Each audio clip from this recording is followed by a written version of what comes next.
The Clone Rebellion. On a quiet afternoon in Nova City, SuperKid was soaring through the air at high speed, enjoying the breeze and the distant hustle of the city below. There were no signs of danger and no distress calls from the city's hero team. Everything seemed calm, perfect for a day of practicing his flying and combat skills. However, that peace was about to shatter. In the distance, an unusual flash of light caught his attention. SuperKid stopped abruptly, hovering in the air as he sharpened his gaze. Far off on the horizon, a series of bright lights were bursting like fireworks, but not in the usual way. They were explosions, and they were coming from a place he knew well, Genesis Laboratory, a genetic research center that had developed advanced technologies to improve life on Earth. Something was very wrong. With a mix of concern and determination, SuperKid sped towards the lab. Upon arrival, he saw the unthinkable, an army of clones advancing toward the city, destroying everything in their path. Each one of them was identical, but what shocked SuperKid the most was that these clones were exact copies of him. How is this possible? SuperKid thought as he landed directly in front of the clone versions of himself. There was no mistaking it. The clones had the same blue, red, and yellow suit, the shield with the letters SK on their chest, and even the same determined expression. It was like looking into a distorted mirror, one that multiplied his image into dozens of replicas. SuperKid tried to reason with them. Stop. I don't know who created you, but you have to stand down. I am the real SuperKid, and I won't let you harm anyone. But the clones didn't respond. As if controlled by some invisible force, they attacked in perfect synchronization. SuperKid dodged the first strikes, noticing that the clones not only looked like him, but they also seemed to have his same abilities. They flew with agility, fired energy blasts, and possessed the same superhuman strength. The battle in the skies grew fierce. SuperKid, using his experience and strategic mind, managed to stay one step ahead, but the clones were relentless. For every one he took down, another emerged from the lab. It felt like an endless battle. In the midst of the chaos, SuperKid remembered something crucial. Dr. Magnus, the brilliant but sometimes eccentric scientist in charge of Genesis Laboratory.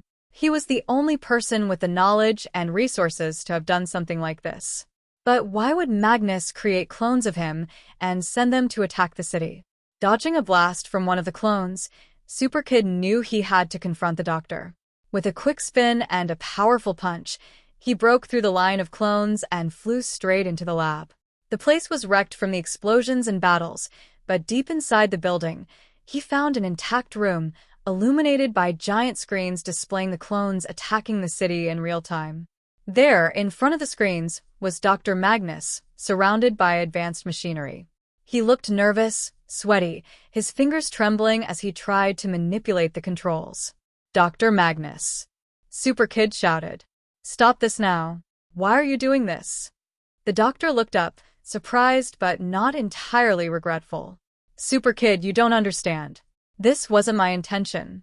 These clones were part of an experiment to enhance your abilities, to create an army of heroes who could protect Earth.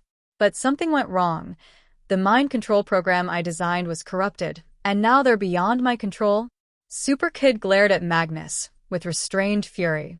And you thought making copies of me was the solution? These clones are destroying the city. Magnus tried to explain. I wanted to replicate your power, multiply it. I thought that with enough SuperKids, we could prevent any disaster. But the artificial intelligence program controlling them developed its own consciousness, and now the clones believe they are you, the original. They're fighting to prove who the real SuperKid is. SuperKid realized the gravity of the situation. If the clones kept believing they needed to replace him, they wouldn't stop until one of them claimed to be the true hero. He couldn't let that happen. Tell me how to stop them, SuperKid demanded. Dr. Magnus nodded in resignation. There's a master code in the central computer. If you enter it, you could shut down all the clones at once. But there's a catch. You'll have to reach the control tower at the heart of the lab. It's heavily guarded, and only you can do it. Without hesitation, SuperKid rushed toward the tower, facing one final wave of clones protecting the central system. It was an exhausting battle, But with every strike and dodge, he got closer to his goal.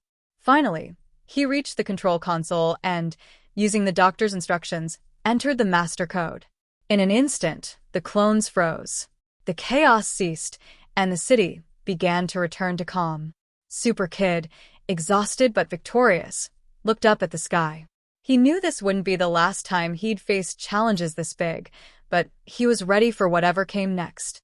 After all, he was SuperKid, and no clone could ever replace his indomitable spirit.